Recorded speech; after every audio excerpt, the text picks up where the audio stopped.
How's everyone doing? Today I have a Blu-ray and DVD collection update with 5 pickups right here. And if you've seen any of these movies or TV shows, definitely let me know what you think of them. And let me know which one of these is your favorite and which one I should watch first, because I haven't seen any of these.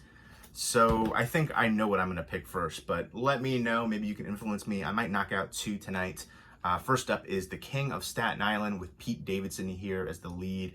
He's kind of playing himself. This seems like it's going to be a very cathartic and reflective role, talking about, the passing of his father. In real life, his father was a firefighter who passed away in 9/11. And here, I don't think they make it about 9/11, but they say that his father was a firefighter who passes away. And he was, basically grows up and he's, in his 20s now. And he's just living at home still, and he's just really never recovered from that. It's just affected him very dramatically, and he has mental health issues. I haven't checked it out yet, but I think I'm gonna watch this one first. I used to be a really big fan of Pete Davidson. I remember watching him back in the day. I used to go to the local comedy club all the time, Stress Factory Comedy Club in New Brunswick, New Jersey. Shout out to them. They actually opened up a new Stress Factory in, I think it's Bridgeport, Connecticut. And so I saw him at the Stress Factory Comedy Club 7 years ago. I think he was doing a show called Guy Code. It was like a girl code, guy code thing. So a bunch of people were there. And I was introduced to a lot of comedians that I'd never heard of before, including Pete Davidson. And so he was like a kid at that time. And then he got to be SNL. And I feel like he does a lot of like stoner comedy skits, really small roles, but kind of stand out. So I think he's good in there. But he said some things that I didn't really care for. And he's also had a big kind of like argument with the club owner, Vinnie Brand, at the Stress Factory Comedy Club. He's supposed to play in Connecticut. And apparently he told Vinnie Brand to not have anybody talk about his relationships. Selena Gomez and then Kate Beckinsale. And so, that was like a big contentious thing. And he said that to Vinnie Brand. And Vinnie Brand apparently told the crowd that, nobody mentioned the relationships with Kate Beckinsale and Selena Gomez. And then Pete Davidson heard that and just immediately left the club and made an Instagram post about how he was disrespected. And then I felt like it was so ridiculous. And then Vinnie Brand was kind of like forced to apologize. He's been doing this for, I don't know, close to 30 years.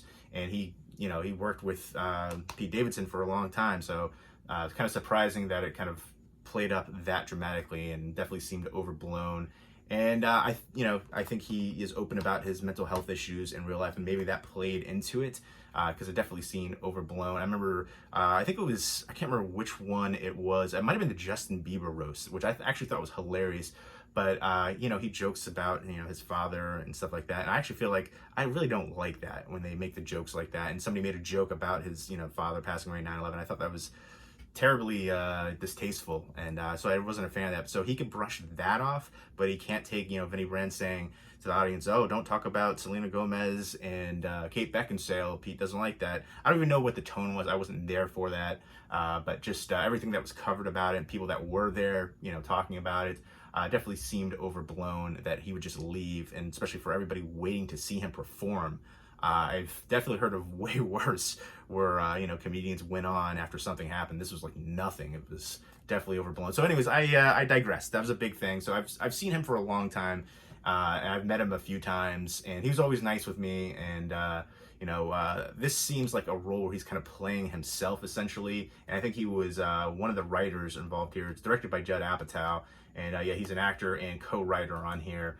And from the scenes that I've seen, again, he's playing himself. He does those kind of roles really well. He was in a movie on Hulu where kind of, he's playing a slacker character. I think he's good in those ones, but I don't know how well he'll be as an actor outside of those kind of typical roles that he does.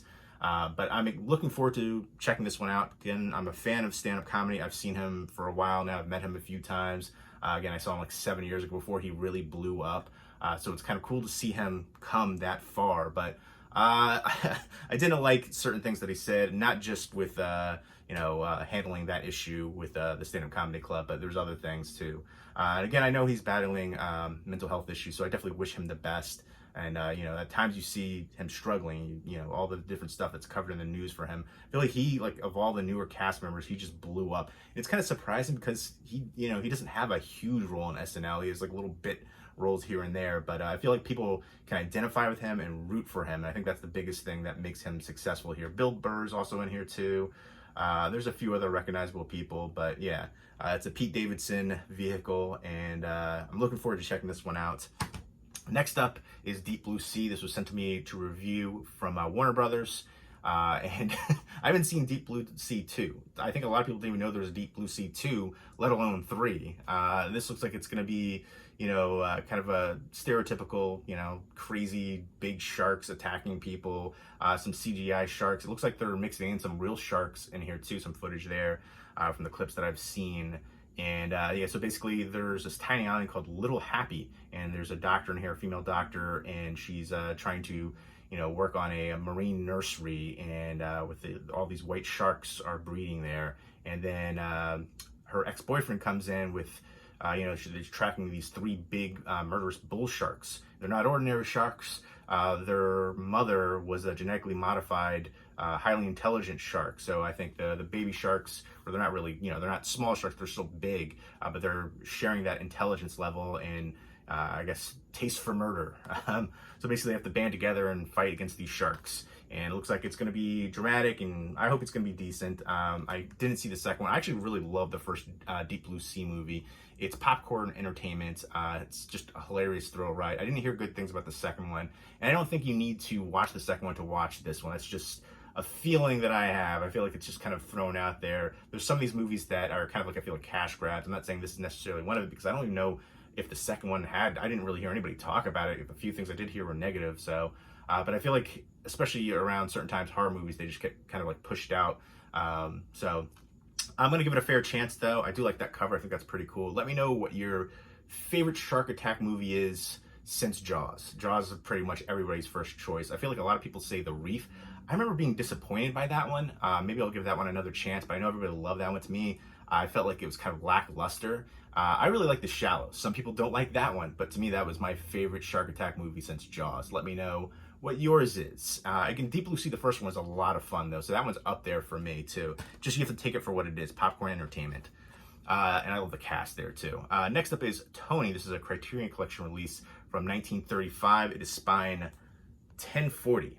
So 1040, and this is directed by Jean Renoir, and it's 84 minutes. It's a French film, and it says this is the poetic feeling that anticipated Italian neorealism became a favorite of the directors of the French New Wave.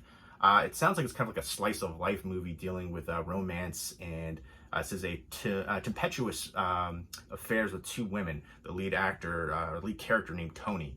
And he has these affairs with these couple women, and apparently that unleashes a wave of tragedy. So they used non-professional actors here, on-location shooting. So I'm always intrigued when they have non-professional actors. I feel like sometimes they do an amazing job, sometimes more so than professional actors. So yeah, this is, I guess, shot on in France, and it's basically, on kind of like, it says, set in a community of immigrants living, working, and loving on the margins of French society. So I'm intrigued by this one. I haven't seen a lot from Jean Renoir, so especially, the French New Wave, I really wasn't a huge fan. Like, I saw Breathless, I saw a few other ones, and maybe for its time period and the way that it was shot, those kind of movies, but I feel like we've come a long way. It just doesn't really stand out to me. So recommend me some French New Wave films to check out too. So Tony, Criterion Collection release. I'll go ahead and show you interior, because Criterion Collection, they do an amazing job in the release. The booklet, you've got some interior artwork there, and I'll go ahead and show you. There's a train. Sorry for the glare, but yeah, again, they do an amazing job with their transfers, the special features, the booklet, clear case, interior artwork, newly commissioned artwork sometimes as well. So next up are the 2 DVDs. This is from CBS and Paramount, SEAL Team Season 3, and with David Boreanaz in the lead. There's a few other recognizable people here, Max Thoreau. It's basically just about their team getting back together and leading a mission, I believe, in Serbia. And yeah, Tony Trucks, she's the new intel officer, and she's dealing with the pressure of that. And I always remember there's like I've only seen a couple episodes, but there was good tension and dramatics here. Again, especially with the SEAL team and doing their different missions. They have a lot of different, huge things going on, terrorism and stuff like that. And then just dealing with the dramatics, interpersonal stuff too. So a lot of pressure there, a lot of good tension. And I really like David Boreanaz in the lead. He's come a long way since, Buffy and Angel and stuff like that. I like Bones as well. I thought he was great in Bones. And this has over 25 minutes of special features, including an exclusive featurette. 25 minutes doesn't seem like a lot for a popular TV show. So yeah, I was expecting a little bit more from that. I feel like they put these stickers on here, like 25 minutes, like that's not really a lot. I feel like you could do that very quickly. So I am looking forward to checking this one out. Season 3 I haven't seen yet. This is a 5-disc set. And next up is Gunsmoke. This is also from CBS and Paramount. This is the movie collection. Return to Dodge, The Last Apache, and The Last Man. James Arness is back here as the Marshal, Matt Dillon. And this, I believe the show, it was like for 20 seasons or something like that. I don't know, like 600 episodes, something crazy. I got the big box set. I still have to like sit through that. It's like such a daunting task. I want to do a review for that. It's such a monstrosity of a box set. But I think it was like 1950 to like 1970. And so 1970, I think was like the final episode. And the movies right here, they kick off starting in 1987, then 1990, and then 1992. So a huge departure, a long period has passed since they started doing these 3 movies right here. So it's basically him coming back and taking up that same role, and I'm looking forward to checking these out. I haven't seen any of these movies, so yeah, if you like westerns, Gunsmoke is a classic. I can't say for the movies, but I will be checking these ones out. That's one of the things, like when I was younger, westerns were one of my least favorite genres. Now they've become one of my favorites, like probably my 3rd favorite. Horror, then sci-fi, then westerns. But I've come across a lot of great westerns recently, and there've been some good modern westerns too. Let me know what your favorite western is. So yeah, Gunsmoke, I need to check out the box set and do a proper review for that. Because that's such a beautiful set and such a, again, a huge series, a classic right there. So I feel like, I don't know, I can't sit through all of those episodes. I'm going to pick and choose and see like what some of the fan favorites are. I'll check out the first like maybe a couple seasons, then go from there. But I do want to check out the movie collection coming up soon because I do love Western movies, and I'd like to get more information and background about the characters and seeing who else is going to be brought back here. But there we go. Those are the 5 pickups. They all came within the past day. So yeah, let me know which one of these is your favorite, if you've seen any of them, and let me know what you think of them, and let me know which one of these I should watch first too. Let me know who your favorite stand-up comedian is currently, and then what your favorite shark movie is since Jaws again, favorite French New Wave film, favorite current TV show on. Yellowstone's probably the one for me. And again, favorite Western movie. Leave me those comments down below, and I hope everybody's doing well. Take care.